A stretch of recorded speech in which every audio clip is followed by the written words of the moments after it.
Patrick, I know that you work in offensive cybersecurity or red teaming. I'd love for you to just walk us through what a day in the life of an offensive security professional looks like, and why it's both fun and sometimes not fun. All right. So I've been in offensive security for, I guess, summer of 16, so 6.5 years now. Started off as a pen tester in that side of things and then worked my way up into leadership. And then, so I'm going to start with an oxymoron. So people have heard the term military intelligence, right? So, does the military really have intelligence? We don't know, but that's what I did in the Army, right? And oftentimes people don't correlate intel with offensive cybersecurity. So when you're doing a planning for a mission or a battle, you war game, right? So you have your friendly operations doing the mission. You have your intel who's studying analysis, right? Whether that's the terrain data, the terrain map, right? The data about are we going to be in water, or is it going to be -10 degrees or 110?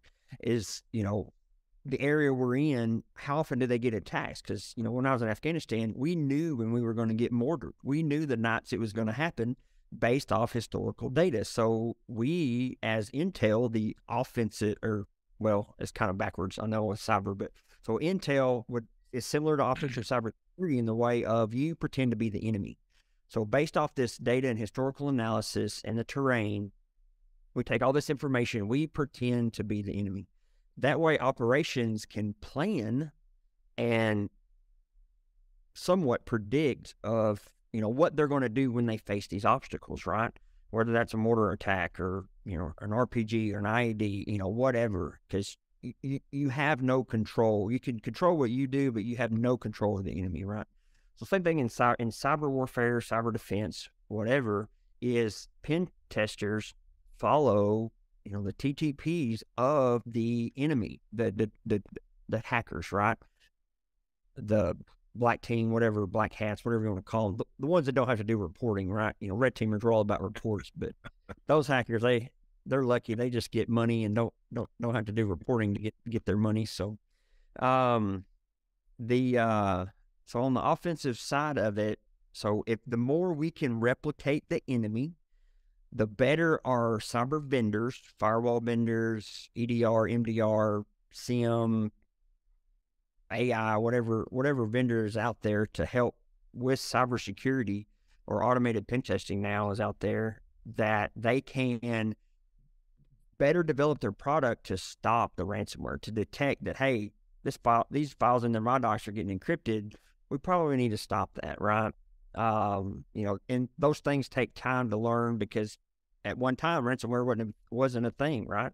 Cybersecurity hasn't been a thing forever. So learning these things over time. So again, we try to replicate that. That way the business or the bank or the university, whatever it is, knows not only how their people are going to respond, but how the systems are going to respond. So, it's one thing to test the system, do a pen test on a system. Oh, our IPS stopped your port scan. Well, that's great, but we sent 1,000 emails. Half your people clicked a link, and a quarter of them gave me their password. So yeah, your password policy is great at 16 characters, but they typed it into a malicious website that looked like your vendor.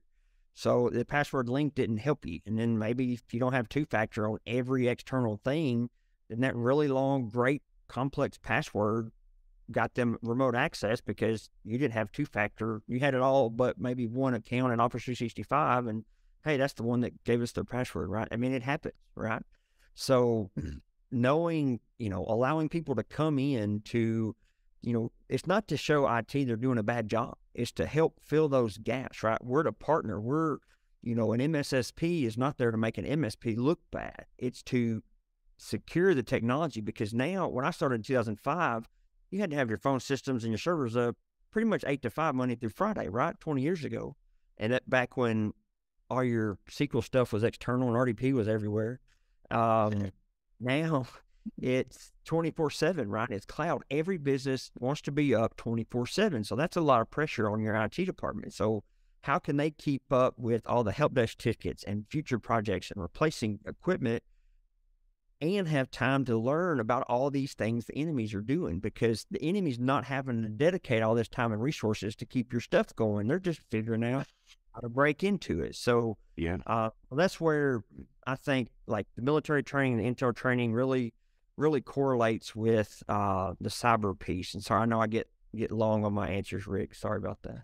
It's all good. That's the best part is I can see the passion.